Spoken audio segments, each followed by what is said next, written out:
I want to dig deeper into this because in my book, I talk about emotional intelligence. I talk about really, it's, I believe it's just one chapter where I talk about the culture of the fire service and how it is one of the most exclusive male dominated uh, occupations in North America,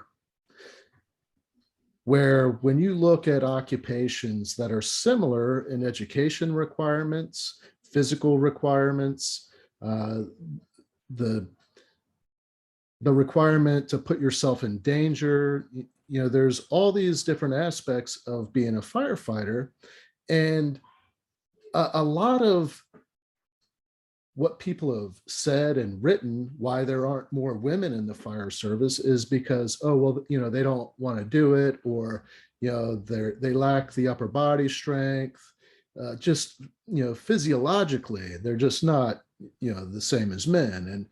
And all of the research that I've done points to all of that being a bunch of bullshit.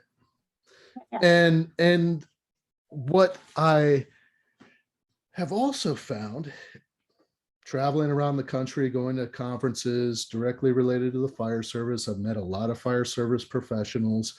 And when you talk about leadership and leadership development in these different departments across the country, large and small, when you ask like mid-level leaders, like company officers where they're in charge of a fire station, if you ask about, do they feel like their department helps them develop as a leader, 9 times out of 10, they say no.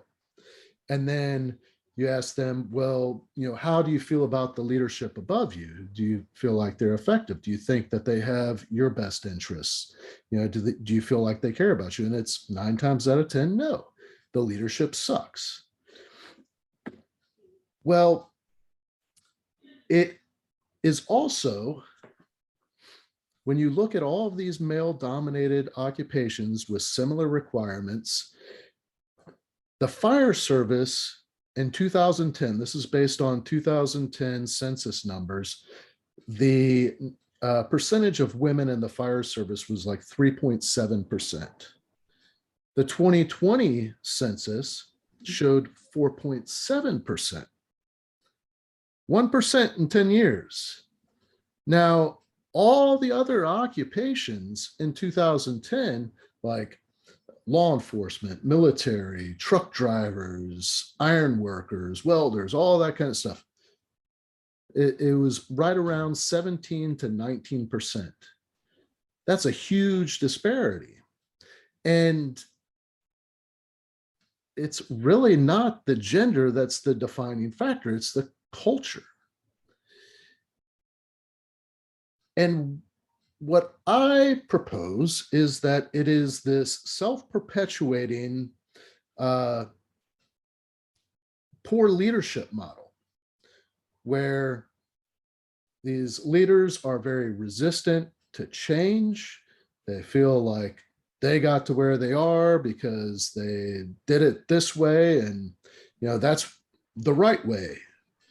And bringing women in is going to disrupt the apple cart. It's going to water down the requirements, and we're going to have a bunch of you know I don't know, weaklings trying to save people, and that's just nonsense. When you put men and women side by side and have these job requirements, physical requirements, everybody's required to meet those requirements.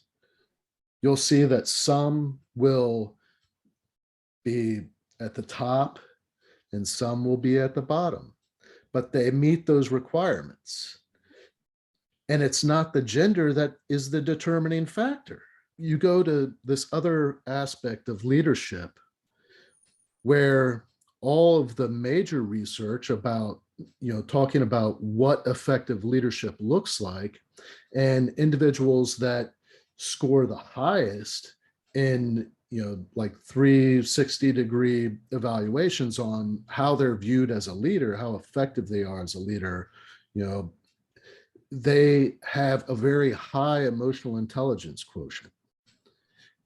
And then you look at the key factors of what you teach in leadership as being really important factors: communication skills, having empathy, being able to relate to the people that you're leading, caring about them, being able to build these relationships and maintain them. All of these areas of emotional intelligence are all the areas that women score higher than men in. And when you look at male-dominated organizations that lack, any real representation from women in these leadership positions, you'll find that they have these toxic leadership environments. It seems like there's a huge correlation there. So if the culture in the fire service was one in which they would embrace more women, effectively mentor them, really create an environment where they can experience success to the same degree as the men, you would have more women attracted to that occupation. You would see leadership development improve across the board, not just the women, but the men. And I just think it would just be such a better work environment for everyone. You see performance, all that. And so what got me on this was what you were talking about is how words matter. And really having that sense of, how am I being received? Having that awareness to adjust the language that you use so that it's more it's a better experience for everybody all around. And then that negative self-talk, that instead of having that negative self-talk, being able to reframe things like you're talking, I just feel like your book is what every leader should be reading